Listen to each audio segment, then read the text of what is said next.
tentang apa itu tauhid langsung kayak ada 3 hal gitu. Yang pertama mungkin aku harus bahas dulu bukan tentang materi tauhidnya ya. Islam itu salah satunya adalah tentang adab. Oke. Jadi bayangin ya, sampai di Islam tuh mengatur, kata Rasulullah, kalau deketin temenmu tuh dari depan. Jadi jangan dari belakang karena mereka nanti kaget. Oh ya, Jadi, adab nih. Adabnya. Jadi jangan membuat orang tuh berada dalam kondisi gak enak. Yeah. Nah kadang-kadang kita tuh melihat orang ya, kita bukan sok artis ya. Tapi teman-teman harus sadar bahwa menurutku ya ilmu yang paling pertama kali harus dipelajari jauh sebelum belajar Islam adalah ilmu tahu diri. Jadi kita tuh siapa gitu maksudnya. Jadi kita harus tahu diri posisi kita di mana. Contoh ya, Mas, ayo kita ketemu, kamu dan aku kita diskusi atau kita debat masalah tauhid. Itu menurutku itu udah salah. Nah di dalam Islam tuh kita sebenarnya mendekati orang aja. Kita harus benar-benar harus mempertimbangkan segala sesuatunya. Kadang-kadang ada orang maksa banget sehingga membuat orang tuh jadi nggak enak. Betul. Nah itu menurutku sebelum dia diskusi tauhid atau debat tauhid, dia belajar adab dulu deh.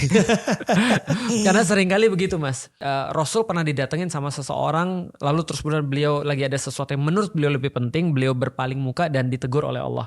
Karena orang ini harusnya lebih diutamakan oleh Rasulullah. Tapi ini kan para sahabat yang mau belajar. Nah kadang-kadang ada orang menyamakan dia dengan seperti itu. Ibaratnya gini, dia mau agar orang tuh punya adab kepada dia, tapi dia gak mau punya adab kepada orang itu. Klasik. Aku jadi ingat sih, dulu aku pernah ngundang orang untuk jadi pembicara. Dan dia bilang gini, pesawatnya harus Garuda ya.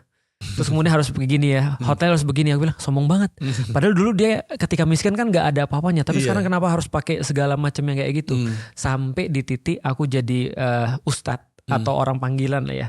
Dan aku merasakan banget ada panitia mesenin aku Batavia Air zaman dulu. Itu jam 9:30 malam. Kesana sampai sana jam 11. Pulangnya juga sekitar jam-jam segitu juga. Aku ngerasa banget. Mulai besoknya aku bilang, oke, pesawatnya harus begini. Kalau enggak kasih aku uang, aku yang mesenin sendiri. Kadang-kadang kita kita pengen menghormati orang lain, tapi ada juga orang mau memanfaatkan orang lain. Tauhid kok didebatin gitu. Iya betul. Ini langsung memancing ke pertanyaan. Tauhid itu sebenarnya dalam bahasa Indonesia adalah penyatuan atau menjadikan satu, oneness artinya. Tauhid itu asal kata adalah wahada, artinya wahid satu. Ahad itu satu. Qul huwallahu ahad. Nah asalnya dari situ.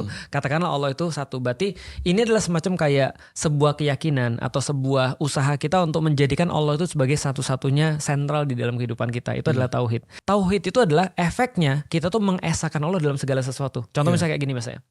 Kita sadar gak sih dalam kehidupan kita tuh kadang-kadang Allah tuh menjadi foreground dalam kehidupan kita ketika kita misalnya ya lagi sholat misalnya.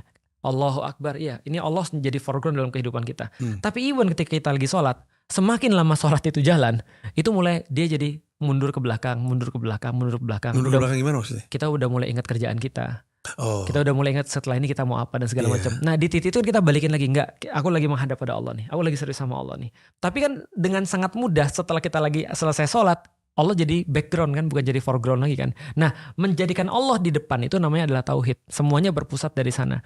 Karena itulah ketika ada orang misalnya meyakini Tuhannya adalah Allah, begitu dia terus kemudian melakukan segala sesuatu, maka dia berpatokan pada oke, Allah ngelihat ini, karena itu aku melakukan yang terbaik. Aku gak mau ngambil sesuatu yang haram. Itulah tauhid. Nah gimana bisa diperdebatkan?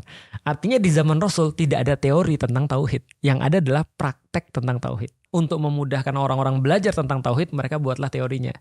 Nah teorinya yang Mas cari itu yang dapat tentang 3 itu. Jadi tentang tauhid rububiyah, tauhid uluhiyah, dan tauhid asma wa sifat. Jadi tauhid rububiyah adalah mengesahkan Allah dalam bentuk dia adalah sebagai pencipta, dia sebagai pengatur, dia sebagai pelindung, which is orang-orang Arab sudah biasa melakukannya.